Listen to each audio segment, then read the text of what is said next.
दोस्तों, वर्ल्ड में हर साल डिसेबल लोगों के लिए 3 दिसंबर को खुसूसी दिन मनाया जाता है। आगे मैं आप लोगों को बताने वाला हूं कि सऊदी अरब में अगर कोई आदमी माजूर लोगों के साथ में छेड़खानी करता है, उसको परेशान करता है, तो उसकी जो है क्या सजा होगी। इससे पहले मैं आप लोगों की कतर की इस वीडियो को दिखाना चाहूंगा। ये जो वीडियो है 3 दिसंबर की मुनासबत से सोशल मीडिया पर शेयर की गई है, आम लोगों के अंदर में जागरूकता पैदा करने के लिए और जो माजूर लोग होते हैं समाज के अंदर में उनकी अहमियत को समझाने के लिए। इस वीडियो के शुरू में आप लोगों ने देखा होगा, इसमें कहा जा रहा है कि बहुत सारी जगहों पर क्या होता है कि माजूर लोगों के लिए पार्क करने का अलग से जगह खास किया जाता है। तो इसमें कहा गया है कि अगर कोई आदमी ऐसी जगहों पर जाकर के पार्क कर देता है अपनी गाड़ी को, तो ऐसे लोगों के ऊपर में 1000 रियाल तक का फाइन आ सकता है। तो दोस्तों, अगर आप कहीं पर गाड़ी पार्क करते हैं तो इस तरह के निशान को आप जो है जरूर ध्यान में रखें। इस तरह का निशान डिसेबल लोगों के लिए होता है,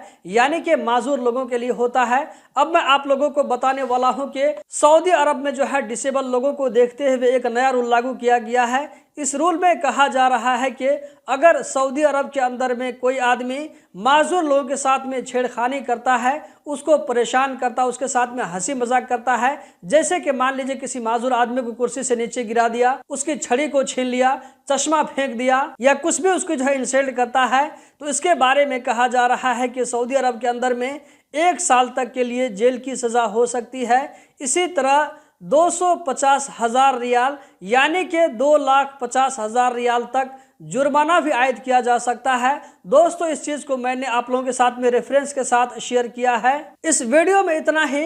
कतर के बारे में, इसी तरह कभी कभी जो है गल्फ कंट्री के बारे में इंटरेस्टिंग वीडियो देखते रहने के लिए हमारे साथ में जुड़कर रहें। गल्फ एक्सपर्ट यूट्यूब चैनल को सब्सक्राइब करें। बहुत बहुत शुक्रिया।